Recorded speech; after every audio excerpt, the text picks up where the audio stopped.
You think getting a parking ticket is the worst thing that can happen to you? Or that a temporary internet outage is a form of cruel and unusual punishment? Oh, you sweet, innocent soul. The legal system of the past was a full-blown theme park of creative cruelty, a place where justice was less about fairness and more about who could invent the most humiliating, bizarre, and downright stupid way to make a point. We're about to look at 33 historical punishments so absurd. You'll be grateful the worst thing you face today is a strongly worded email. 1. You wake up after a rough night, head pounding, promising yourself you'll never drink again. That's your punishment. But in the good old days, they looked at your hangover and said, "That's not enough shame." So they invented the drunkard's cloak. This wasn't a cloak. It was a giant, heavy wooden barrel that you were forced to wear as your new body. Imagine trying to navigate your day inside a piece of poorly made IKEA furniture. You can't sit down. You can't wave hello. You just waddle through town like a miserable wine-soaked penguin while everyone you've ever met points and laughs. This wasn't just a punishment. It was a citywide declaration that you were officially the town's dumbest drunk, and you had the oak barrel tuxedo to prove it. 2. You think your neighbor's kid learning the recorder is bad? In medieval Germany, being a terrible musician wasn't just annoying, it was a crime, and the punishment was the flute of shame. This device was a masterpiece of passive aggression. It was a metal contraption shaped like a flute that they locked around your neck, clamping your fingers into the playing position. You were then paraded around town, forced to look like you were about to drop the hottest mixtape of the 14th century, but everyone knew you couldn't play a single note. It was the ultimate public roasting, a way for the entire community to say, "Please, for the love of God, sell your lute and take up knitting."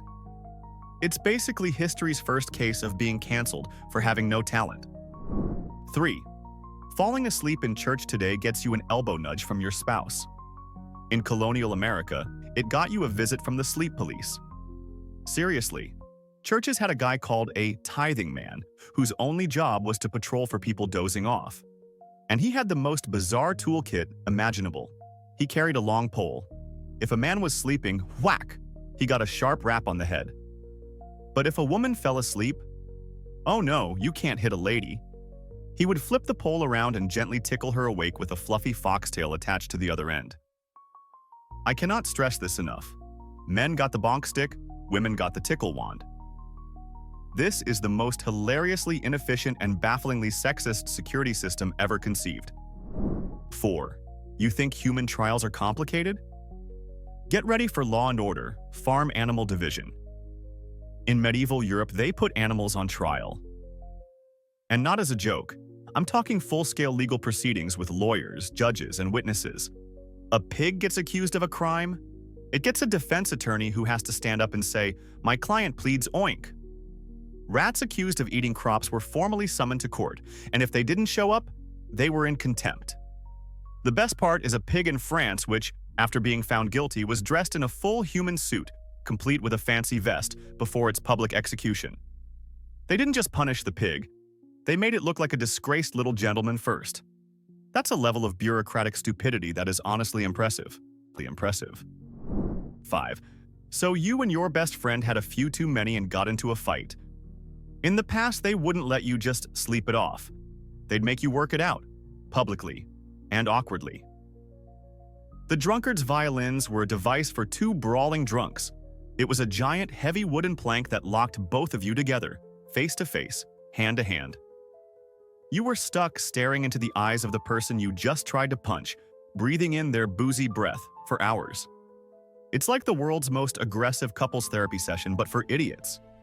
You're forced into this horrible, intimate hug of shame, unable to move, unable to escape, while the whole town laughs. You either come out of that as best friends for life, or you spend the rest of your sober days plotting a very elaborate revenge. 6. If you were a medieval brewer and your beer tasted like dirty dishwater, you didn't just get a 1-star review. You became the entertainment for the entire village. First, the official town ale conner, basically a government-employed beer snob, would taste your brew.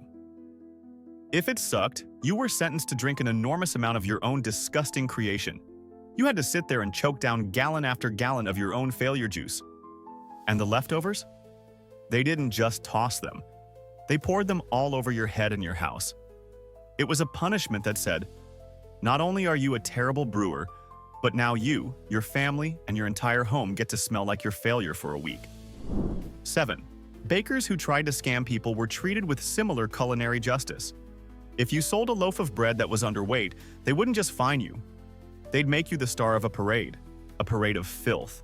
They'd tie you to a wooden sled, hang the sad, fraudulent loaf around your neck like a medal of dishonor, and then drag you through the muddiest, nastiest, most disgusting streets in town.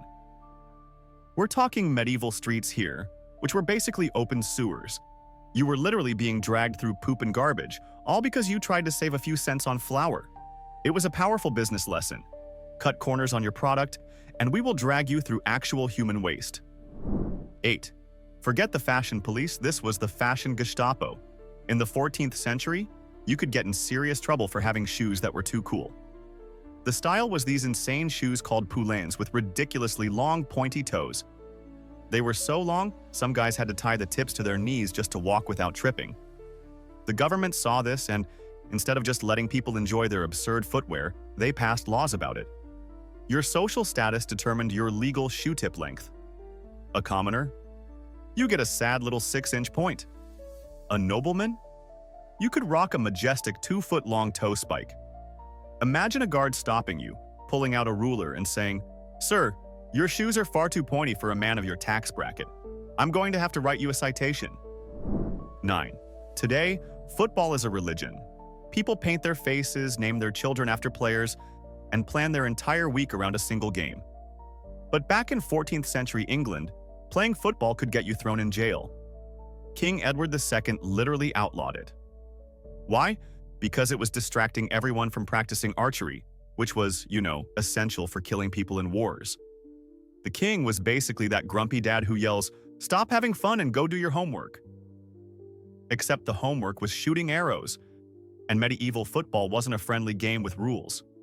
It was a chaotic, citywide brawl where hundreds of people would try to move a pig's bladder from one end of town to the other, breaking bones and causing riots along the way. So you had a choice: practice disciplined killing, or get locked up for participating in undisciplined chaos. 10. What gets you out of bed in the morning? For millions of us, it's coffee, that beautiful, dark, life-giving nectar. Well, in the 17th century Ottoman Empire, that morning cup could have gotten you executed. Sultan Murad IV hated coffee. Hated it with a fiery passion. He declared it illegal and made drinking it a capital offense. He would literally disguise himself as a commoner and wander the streets of Istanbul, trying to catch people in the act of enjoying a quiet brew. Imagine that level of petty tyranny. The leader of an entire empire, playing secret agent just to bust someone for sipping a latte. It was the world's most dangerous Starbucks run. This wasn't just a war on drugs, it was a war on being awake. 11. All right, we've had some laughs. Now let's talk about the Romans. When they decided a punishment should be absurd, they went all in. The punishment for killing your own parent, called poena, is a recipe for pure insanity. First, they'd beat you with rods. Then, they'd sew you into a giant leather sack. But you weren't alone in there. For company, they added a dog, a rooster, a viper, and a monkey. Yes, you read that right. It's like a nightmarish Noah's Ark of death. Who came up with this combination? Was there a committee meeting? Okay, the dog is good, but is it chaotic enough? Add a snake, and a screaming monkey, and something that will crow at dawn. Then they'd throw the whole squirming, biting, pecking sack of horrors into a river. It's a punishment so creatively insane, you almost have to respect the sheer commitment to madness. 12. If you think being put in the stocks was bad, let me introduce you to the Chinese upgrade, the wheelbarrow parade. This was for minor criminals in the Qing dynasty. They would lock your head and hands into a huge, heavy wooden collar called a kang. This thing was so big you couldn't even reach your own face. But they didn't just leave you there. They would lock the kang into a cage on top of a wheelbarrow and then parade you through the city streets for days. You were a mobile, human exhibit of failure. You couldn't eat, you couldn't sleep properly. You just had to sit there while some guy wheeled you around like a disappointing piece of luggage, for everyone to point at, mock, and probably throw old vegetables at. It's public shaming with the added bonus of motion sickness. 13. The Aztecs had a zero-tolerance policy for many things, but their approach to public drunkenness was a masterclass in extreme escalation. It was basically a two-strike rule from hell. For your first offense of being drunk in public, they would shave your head completely bald and then demolish your house. Not a fine, not a warning. They literally tore your house down. So you're left bald, homeless, and probably still hungover. You'd think that would be enough to learn your lesson, but if you were dumb enough to get caught a second time, that's it. No third strike. The punishment for a second offense was simply death. They had no chill, no middle ground. It went from, you're an embarrassment, straight to, you no longer exist. 14. You know those terrible apology videos YouTubers make? The ones with the fake tears and sighs? In medieval France, they had a version of that, but it was 1,000 times more dramatic and humiliating. It was called the amende honorable. If you committed a serious crime, you had to perform this whole theatrical production of regret. You were stripped down to just a shirt, barefoot with a hangman's rope around your neck, and forced to carry a heavy lit candle. Then you were marched to the front of a church or courthouse where you had to get on your knees and publicly beg for forgiveness from God, the king, and justice itself. It was a full-body, professionally choreographed groveling session designed to utterly crush your ego in front of everyone you knew. 15. Selling bad products is a timeless tradition. But in some medieval towns, if you were a fisherman who tried to sell old, stinky fish, the punishment was disgustingly brilliant. They wouldn't just fine you, they would force you to experience your own fraud on a deeply personal level. The authorities would make you walk through the town, but here's the kicker. They'd hang your rotten, smelly fish right under your nose. You were forced to take a long, slow parade of shame while being suffocated by the pungent aroma of your own dishonesty. It's impossible to deny you did anything wrong when the primary evidence is dangling from your face, assaulting your nostrils and announcing your failure to everyone within a 50-foot radius. It's the smell of pure, poetic justice. 16. We need to talk about ancient Athens, specifically what they did to adulterers. If you were caught, you could be subjected to a punishment called Raphanidosis. This sounds like some fancy medical term, but it's much, much weirder. The punishment involved public humiliation using a radish. Yes, a radish. One of the crunchiest, most harmless-looking vegetables in the entire salad bar. I'm not going to get into the graphic details of how they used it, but let's just say it was inserted in a place where a radish has no business being. You have to wonder about the thought process here. Who was the first guy to get cheated on and think, I know what will teach him a lesson. Go fetch me a large root vegetable from the garden. It is, without a doubt, the most bizarrely specific and absurdly agricultural punishment in all of human history. 17. Picture this. You're in ancient Persia. You've been sentenced to death. You might think, okay, quick and clean, right? Wrong. The Persians had a method called Scaism, or the boats, which is the most horrifyingly creative, drawn-out, and disgusting execution ever conceived. They would place you inside a hollowed-out log, or between two small boats, with your head and limbs sticking out. Then, they would force-feed you milk and honey until you developed explosive diarrhea. They'd also smear more honey all over your exposed skin. Then they'd just leave you in a stagnant pond or out in the sun. The milk and honey cocktail would attract every insect for miles. First, they'd feast on the honey. Then, they'd start nesting in you, eating you alive from the inside out while you were stewing in your own filth. It wasn't an execution. It was a slow transformation into a living, breathing, screaming insect hive. 18. If you think your boss is tough, try serving in a Roman legion that just lost a battle. The punishment for cowardice wasn't just firing you. It was called decimation, and it was brutal, cold, and mathematically evil. The commanders would take the disgraced cohort, divide the soldiers into groups of 10, and make them draw lots. The one unlucky soldier who drew the short straw was then beaten to death by the other 9 guys in his group, by his own friends, his own tent mates. It was a terrifying form of psychological warfare against their own army. Not only did it punish the unit, but it made every survivor an accomplice in the execution. It's a management strategy that says, performance is down this quarter, so 1 in 10 of you will be murdered by your colleagues. Now get back to work. 19. In the past, death wasn't always the end of your punishment. Sometimes, it was just the beginning of your new career as a public scarecrow. This was called gibbeting. After a criminal was executed, their body would be stuffed into a human-shaped metal cage and hung from a gibbet, or gallows, at a public crossroads. And they just left you there, for years. Your body would rot, get picked apart by birds, and eventually become a rattling skeleton in a cage, swaying in the wind as a grim reminder to everyone passing by. Don't steal sheep, or you'll end up as a permanent piece of spooky roadside art. It was a long-term public service announcement that also happened to be a desecration of a corpse. 20. Life at sea was tough, and so were the punishments. If you seriously messed up on a ship, you could be sentenced to keelhauling. This was not a fun water sport. They would tie a rope around you, throw you overboard on one side of the ship, and then drag you down, under the boat's keel and up the other side. If you were lucky, you just drowned. If you were unlucky, you got the full experience. The bottom of a ship's hull was covered in sharp, jagged barnacles, which would shred your skin and flesh to ribbons as you were dragged across them. You went in as a man and came out as human chum. It was a punishment that combined the terror of drowning with the pain of being scraped alive by a giant cheese grater. 21. The Vestal virgins of Rome had one of the best gigs in the city.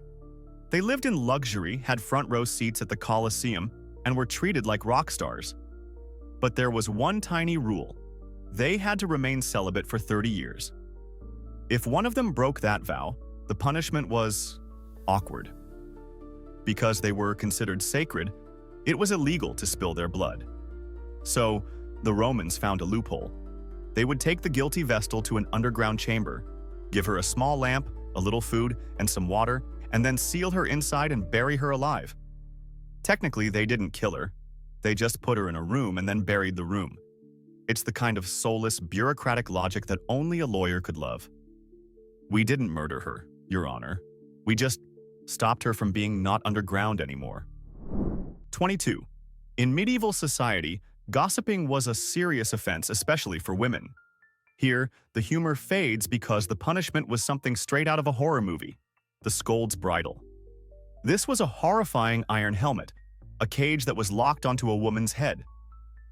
But the worst part was a small, spiked iron plate that was forced inside her mouth, pressing down on her tongue. If she tried to speak, it would inflict excruciating pain. She would then be led through town on a leash, like an animal for everyone to mock.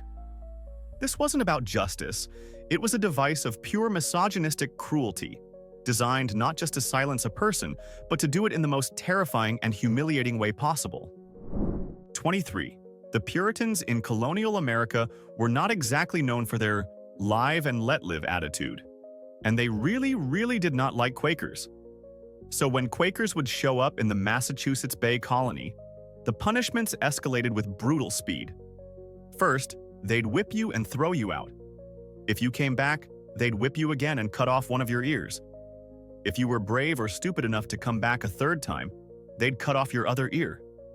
And if you still didn't get the message after becoming a twice-maimed messenger for your faith, they'd bore a hole through your tongue with a hot iron. This was a system of religious intolerance literally written on the bodies of its victims. 24. We all swear. Sometimes you stub your toe, sometimes your computer crashes, and sometimes you just need to let out a good, solid curse word. But in 17th century Sweden, swearing could get you fitted with a new piece of very loud, very annoying jewelry. It was called the Swedish iron collar. This was a heavy iron device locked around your neck, often with bells attached to it, so you couldn't even suffer in silence. You'd be forced to wear it in public, jingling your way through the market like a failed court jester, announcing to everyone that you had a potty mouth. It's a punishment that says, since you like making noise with your mouth so much, here, let's add some more noise to your entire existence. 25. The Puritans were the masters of public shaming, and they loved branding people with their sins, literally. We all know the story of the scarlet letter for adultery, but they had a whole alphabet of shame. If you were a drunkard, you could be forced to wear a big letter D on your clothes for everyone to see. Caught telling a lie? You get the L. And this wasn't a temporary thing. It was a permanent part of your wardrobe. It's like being forced to wear your worst online comment as a t-shirt for the rest of your life. Imagine trying to apply for a job. So, Mr. Smith, I see from your resume you have experience in carpentry, and I see from your giant letter D that you enjoy a bit too much cider on a Tuesday night. 26. William the Conqueror loved two things: conquering and deer. And he really didn't want anyone else touching his deer. So he established the Norman Forest Laws, which were basically a declaration that all the forests and everything in them belonged to the king. If you were a starving peasant who poached a deer to feed your family, the punishment wasn't a fine. It was mutilation. You could have your hands chopped off or your eyes gouged out. For a deer. It's a level of overreaction that is truly breathtaking. It's like your roommate eating your leftover pizza so you burn down their car. The message was clear. The king's dinner was infinitely more valuable than your ability to see or hold things ever again. 27. We've established that the Egyptians weren't fans of liars. But their punishment for perjury, lying under oath, was a masterwork of grim symbolism. If you were caught lying in a court of law, it was seen as a grave offense against the gods and the entire order of the universe. Their response was to take away the parts of your face associated. Perception of reality was flawed. Every time someone looked at you, they weren't just seeing a punished criminal. They were seeing a person who was literally facially disqualified from ever being taken seriously again. Was flawed. Every time someone looked at you, they weren't just seeing a punished. 28. In feudal Japan, a tattoo wasn't just body art. It could be a lifelong prison sentence on your skin. This practice, called irizumi, was used to permanently mark criminals. But they didn't get cool dragons or koi fish. They got symbols of their shame tattooed directly on their faces. A common punishment was to tattoo a single line across the forehead. Get caught again? They add a second line. A third time? They add another line to form the Japanese character for dog. You became, quite literally, a marked man. This tattoo was a social death sentence. It made you an outcast, unable to find work, unable to join society, forever branded by your mistakes. It was a punishment you could never escape because it stared back at you from every reflection. 29. The cucking stool, or ducking stool, was a special kind of punishment reserved mostly for women who were deemed scolds, or just generally disorderly, which probably just meant they had opinions. The device was simple: a chair attached to the end of a long wooden beam on a swivel. They'd strap the woman into the chair and then repeatedly dunk her into the nearest river or pond, much to the delight of the jeering town crowd. It was like a cruel, medieval water park ride from hell. The goal wasn't necessarily to kill her, but to humiliate and half-drown her into submission. It was a brutal way for the community to say, "We don't like the words coming out of your mouth, so here's a whole river to shut you up." 30. The Roman Emperor Augustus was obsessed with moral reform, and for some reason he really hated bachelors. He saw unmarried men as selfish slackers who weren't doing their patriotic duty of making more little Romans. So he passed laws to punish them for the crime of being single. If you were an unmarried man of a certain age, you were hit with special taxes. You were barred from inheriting property from anyone outside your family. And worst of all, you weren't allowed to attend the public games and festivals. That's right, he punished them by taking away their bread and circuses. It's a level of government overreach that is both hilarious and terrifying. Imagine your government fining you because you haven't updated your Tinder profile recently. 31. In the ancient religion of Zoroastrianism, dead bodies were considered incredibly impure. Touching a corpse was a huge taboo, but someone had to move them. So they had a rule. 2 people had to carry a body. If one person was foolish or desperate enough to do it alone, they were considered deeply defiled. And the punishment was insane. We're talking thousands upon thousands of lashes with a whip. It was a penalty so severe and so disproportionate that it's hard to comprehend. It's a punishment for violating a religious rule that has nothing to do with harming another person, yet it was more violent than the punishment for many actual crimes. It was a brutal penalty for what was essentially a one-person health and safety violation. 32. Most punishments are pretty straightforward. They attack your body or your freedom. But the Vikings, in their infinite bearded wisdom, came up with a punishment that killed you without ever laying a finger on you. They just deleted you from society. In Viking culture, where honor was worth more than gold, the worst fate imaginable was to be declared an outlaw. This wasn't just being a wanted man.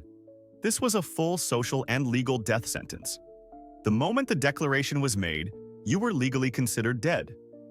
Your property was confiscated, your family ties were severed, and here's the kicker. Anyone, anywhere, could kill you without any legal consequences.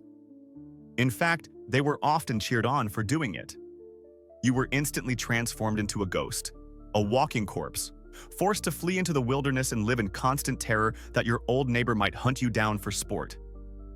It was a punishment that didn't just take your freedom, it took your very identity, turning the entire world into your potential executioner. 33. And finally, let's talk about a punishment you might actually know, but you probably don't realize how absurdly common it was.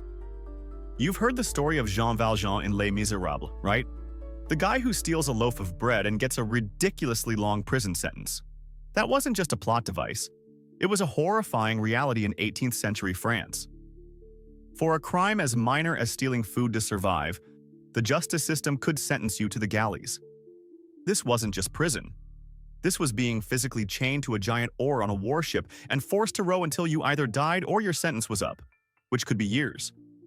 You became a piece of human machinery, a slave for the state, chained next to actual murderers and violent criminals, all because you were hungry. It's a punishment so wildly disproportionate, it's almost black comedy. The state didn't just want to punish you for being poor. It wanted to literally harness your poverty for cheap naval power. And there you have it. Proof that our ancestors' legal system was designed by a committee of madmen. So here's a question. Modern society has its own crimes, like CEOs causing massive environmental damage. Should they face a dose of old-school justice, like being paraded through the streets in shame? Let the debate ignite in the comments. If you enjoyed this, hit like, and for more historical insanity, subscribe and ring the bell.